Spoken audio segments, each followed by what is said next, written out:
Hi guys, welcome back to my YouTube channel. ಇವತ್ತು ನಾವು ಒಂದೆಲಗ ಮತ್ತು ತೊಗಟೆ ಸೊಪ್ಪಿನ ತಂಬಳಿ ಮಾಡೋಣ.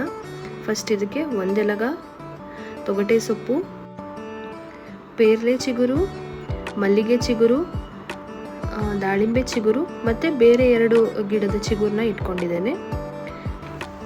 ಇದ್ರ ಜೊತೆಗೆ 4 ರಿಂದ 5 ಹಸಿಮೆಣಸು, ಸ್ವಲ್ಪ ಜೀರಿಗೆ ಮತ್ತು ಸ್ವಲ್ಪ ಪೆಪ್ಪರ್ ಮತ್ತು ಒಂದಿಷ್ಟು ಕಾಯಿ ತುರಿನ ರೆಡಿ ಮಾಡಿ ಇಟ್ಕೊಳ್ಳಿ. ಇವಾಗ ಒಂದು ಪ್ಯಾನಲ್ಲಿ ತುಪ್ಪ ಹಾಕಿ ಹಾಗೆಯೇ ಪೆಪ್ಪರ್, ಜೀರಾ ಮತ್ತು ಹಸಿಮೆಣಸನ್ನ ಈ ಥರ ಕಟ್ ಮಾಡಿಕೊಂಡು ಹಾಕಿ ಫ್ರೈ ಮಾಡ್ಕೋಬೇಕು. ಆಮೇಲೆ ಆವಾಗಲೇ ರೆಡಿ ಇಟ್ಟಂಥ ಎಲೆಗಳು, ಚಿಗುರುಗಳನ್ನೆಲ್ಲ ನೀಟಾಗಿ ಕ್ಲೀನಾಗಿ ತೊಳ್ಕೊಂಡು ಅದನ್ನು ಈ ಪ್ಯಾನಲ್ಲಿ ಹಾಕಿ ನಾವು ಫ್ರೈ ಮಾಡಬೇಕು. ಈ ಎಲೆ ಮತ್ತು ಚಿಗುರುಗಳಲ್ಲಿ ತುಂಬ ಔಷಧಿ ಗುಣಗಳಿವೆ.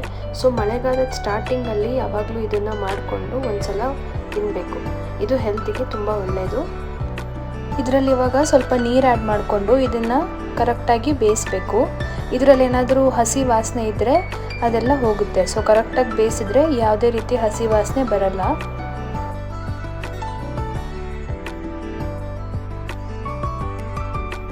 ಈ ಎಲೆಗಳೆಲ್ಲ ಡ್ರೈ ಆಗಿ ನೀರೆಲ್ಲ ಹೋಗೋವರೆಗೂ ನಾವು ಫ್ರೈ ಮಾಡ್ಕೋಬೇಕು. ನೋಡಿ, ಈ ಥರ ಡ್ರೈ ಆಗುತ್ತೆ, ಅಲ್ಲಿವರೆಗೂ ಫ್ರೈ ಮಾಡ್ಕೋಬೇಕು.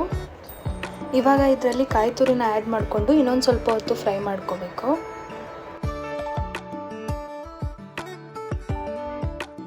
ನೋಡಿ, ಈ ಥರ ಸ್ವಲ್ಪ ಕಲರ್ ಚೇಂಜ್ ಆಗುತ್ತೆ. ಈ ಥರ ಸ್ವಲ್ಪ ಕಲರ್ ಚೇಂಜ್ ಆಗೋವರೆಗೂ ನಾವು ಫ್ರೈ ಮಾಡ್ಕೋಬೇಕು.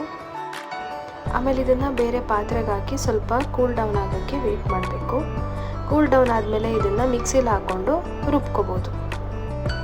ನೋಡಿ, ಈ ಥರ ಮಿಕ್ಸಿಲಿ ಹಾಕಿ ರುಬ್ಕೊಂಡಾಯಿತು.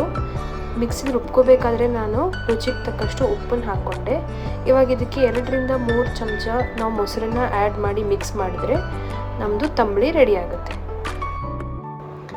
ಮೊಸರನ್ನ ಆ್ಯಡ್ ಮಾಡ್ದಿರ ಈ ಥರ ಚಟ್ನಿ ಥರ ಇಟ್ಕೋಬೋದು. ಇದನ್ನು ಒಂದು 2 ರಿಂದ 3 ದಿನ ಫ್ರಿಜ್ಜಲ್ಲಿ ಸ್ಟೋರ್ ಮಾಡಿ ಆರಾಮಾಗಿ ಇಟ್ಕೋಬೋದು. ಹೆಲ್ದಿ ತಂಬಳಿ ರೆಡಿ ಆಯಿತು. ಇದನ್ನು ಬಿಸಿ ಅನ್ನದ ಜೊತೆ ಎಂಜಾಯ್ ಮಾಡಿ. ಬಾಯ್ ಬಾಯ್.